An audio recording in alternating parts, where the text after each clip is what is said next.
Hey you guys, it's Peter, and welcome to my channel, Peterisms, where I tell stories of my life and just little things that I have learned as I have grown into the person that I am today. And if you didn't watch my video from yesterday on Christmas Eve, I am pre-filming videos. It's actually Monday night, and I am pre-filming videos for Christmas Eve and Christmas Day, so I can have some videos up for people that don't do anything for the holidays, or don't celebrate the holidays, or don't have people to spend the holidays with.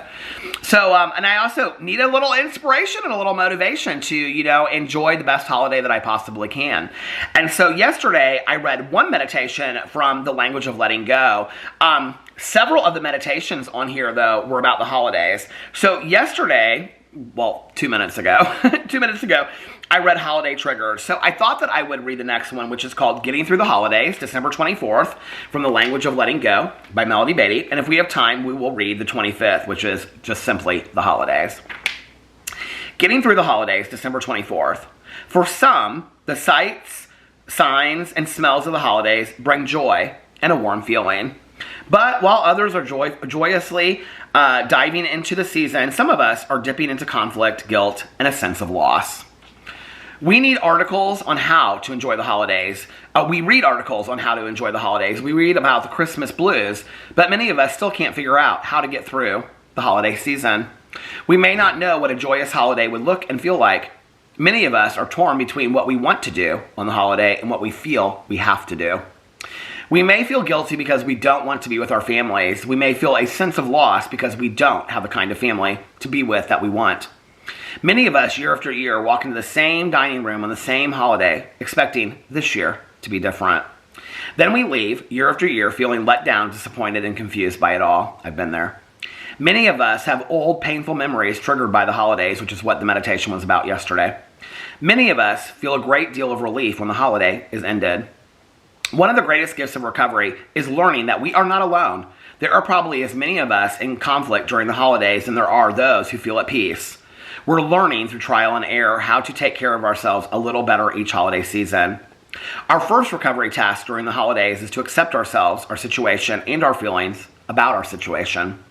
We accept our guilt, anger, and sense of loss. It's all okay. There is no right or perfect way to handle the holidays. Our strength can be found in doing the best we can, 1 year at a time. This holiday season, I will give myself permission to take care of myself. I love this so much. I think we have this idea, many of us, that there are certain things we have to do. Like, we have to go over to mom or dad's house for Christmas. We have to go to grandma's house. We have to buy these people presents. We have to do this. And then it becomes this obligation instead of this thing that we should be enjoying, right? You don't have to do anything for Christmas. You don't have to at all. You don't have to spend Christmas with anybody. You can say, I'm not doing anything. I'm not leaving my house. I actually have several people that I know this year that are like, no, we're not doing anything this year. We're just staying at home and we're doing a small family dinner. I was talking to my hairstylist today, and she and her daughter are staying home for the first time in a year. She's like, my daughter's always wanted to just stay at home, not go with 50 people for Christmas, and we're just going to stay home and watch movies and have food. And they're real excited about it, You don't have to do anything. You don't even have to like Christmas. You don't even have to celebrate Christmas, even if it's the holiday that you were brought up celebrating. There's 100 holidays, between November 1st and January 1st. You don't have to celebrate any of them. You can celebrate all of them if you want to, or whichever ones apply to you. But I think that we live in this world where it's like, I think the other thing to that is that, like, New Year's is not my favorite holiday, okay? It just isn't. I mean, as far as, like, going out and stuff like that, it's very much amateur night for somebody that's sober. But I don't have to ruin the excitement for somebody else that loves New Year's Eve, I think that's the one thing is, like, when people are like, I hate Christmas. Well, okay, hate Christmas. You can hate Christmas, but you don't have to vocalize it every sentence of every time you do that, you know what I mean? You can let other people enjoy things. I'm not somebody that necessarily loves my birthday. I don't love a lot of special attention. My husband does, And so he can have all the attention he wants on his birthday. I like to just kind of celebrate it small. That's what I like to do. But you have one life. You have one life. Many of us might not even be here next Christmas. We don't know. You better spend your Christmas the way that you want to. You better do what makes you happy. My aunt, I can't even remember when this started. I was talking about it in my vlog the other day, and I couldn't believe I couldn't remember like how old I was when it happened. But it was later in life. My aunt and uncle got a timeshare in Florida, near Sarasota, Longboat Key. And so my aunt and uncle and my cousin and her husband started going to Florida every other Christmas for Christmas break. And so my mom, I can remember the first Christmas, she just was devastated. And she was like, I can't believe, that must have been when I was dating my first boyfriend. after sobriety. So I don't know, maybe 1995, 1996, something like that. And I can remember my mom was just devastated. She's like, I cannot believe that I'm having a Christmas without my sister. We spent every Christmas together, you know? And that year, like, I felt, we were both sober, and I felt like I gotta make things special for my mom. My mom and I both love the Thin Man movies with Nick and Nora Charles and their dog Asta that always, the first one takes place on Christmas Eve. And they have this big party and stuff like that.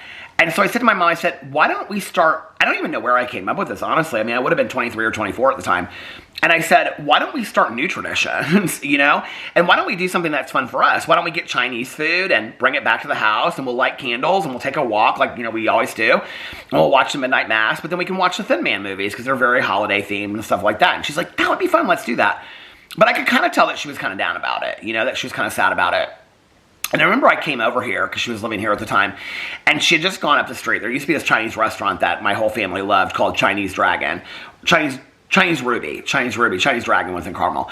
Chinese Ruby. And you went in, there was this huge fish tank, and their food was unbelievable. It's the best Chinese food in the entire world. It's no longer, it's closed down, it's not a Tire Barn. But anyway, Tire Barn, sadly. But my cousin Carol and I used to love it. But my mom, it was so funny because I will never forget. She said, it was like snowing outside and stuff. And she goes, oh my God. She goes, I thought the Chinese restaurant would be dead on Christmas Eve. She said, but there were so many people there and it was so fun and it was so lively and I got so excited. And she came home and she mmade a pot of coffee and she lit all these candles. The whole place was lit with candles. And she was so excited about it, you know, and we ate our like Moo Gai Pan or whatever we got, and she just had the best time ever. And we watched the Thin Man movies, and we walked late at night and talked. My mom and I would always like walk and talk, you know, late at night, and came back and had a cup of coffee, and then we watched the Midnight Mass, and I think I went back to my apartment and came back over here Christmas Day.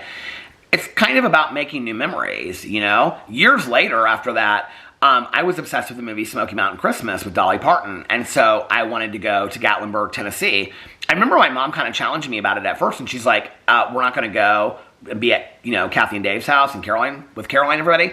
And I was like, they go every other year to Florida. We can go, you know, on an off year, because it was an off year, I think, or maybe they were in Florida. I don't remember, honestly. But anyway, and we went and got this cabin in Gatlinburg. I was sharing about it on my vlog the other night, and it was so fun. And we did it for the rest. I think it was like 5 or 6 years before my mom passed away, and we did it every year after that. And we would celebrate with like my cousin, my aunt and uncle on like the 20th or something like that. And then we would go to Gatlinburg. It was so fun. And it was very individual time that I got to be with my mother, somebody that I loved, you know? I think we feel this idea that we have to force ourselves to be around people that we don't love. A lot of us are forced to be around people that were abusive to us in our childhood, or whether that was emotionally, verbally, physically abusive, or otherwise, and we feel like we have to be around them. You do not have to be around those people. And if people do not respect your boundaries, then those are probably not people that I want to be around either. I think the holidays bring us this like wish for, that we wish that holidays were perfect and magical. Sometimes they are, sometimes they aren't. Sometimes it's okay just to sit at home. You know, I got my sobriety birthday. It's December 17th. I just celebrated 30 years. And, you know, I can remember that first Christmas that I got sober, I was in treatment for that Christmas. And when I tell people this, they sometimes are a little bit taken aback. You know, they're like, well, it's Jesus' birthday. It's a holiday. You spend with your family. What I realized that Christmas was that Christmas is a day just like any other day. It literally is a day just like any other day. Whatever day it was that year, I don't remember what day of the week it fell on. This year it falls on, you know, Wednesday. That year, I don't know what it was. It's literally just another day of the week. Monday, Tuesday, Wednesday, Thursday, Friday, Saturday, Sunday. It's just another day of the month. Just another day of the year. What you do with it, what you choose to do with it, is up to you. And that doesn't just go for Christmas. If you want to apply a religious, spiritual meaning to it, that's your business. If you don't have to. If you want to hate on it, you can hate on it. If you want to love on it, you can love on it. And that goes for your birthday. That goes for New Year's. That goes for anniversaries. That goes for anything. What you do with it is up to you. Up to you. This is your life. You can spend it as you wish. But for those of you that choose to spend it this year, okay, what I wish for you is that I hope that on some level, we never get 100% of the perfect Christmas or the perfect birthday or whatever, but I hope that if you do celebrate Christmas that you get a little bit, just a little bit, a glimpse of what you really want this year. And I'm not talking about gifts or money or that kind of stuff, although that would be nice for some of us, right? I'm talking about that feeling, you know? I said in my video that I did earlier today, other than the people that you can't stand to be at holidays with, just for a minute, sit there, don't say anything, and just look around the room at all those people that you do love in that room, and just cherish that 1 minute that you get to be in a room with all those people at the same time. Because you never know when that's going to happen again. You know, I never knew when it was my mom's last Christmas or my aunt's last Christmas or my uncle's last Christmas or many friends of mine's last Christmas. You know, Boo Radley passed this year, and I was just hoping we could just have one more Christmas with him. You know, I didn't know last Christmas was going to be his last Christmas. I don't know that I would have done things differently if I had. But maybe the lesson is in living every Christmas and every day as if it were the last. You know, and I think that's the real lesson. Anyway, let me know what you think in the comment section below. I love you guys, and I will see you tomorrow. Bye.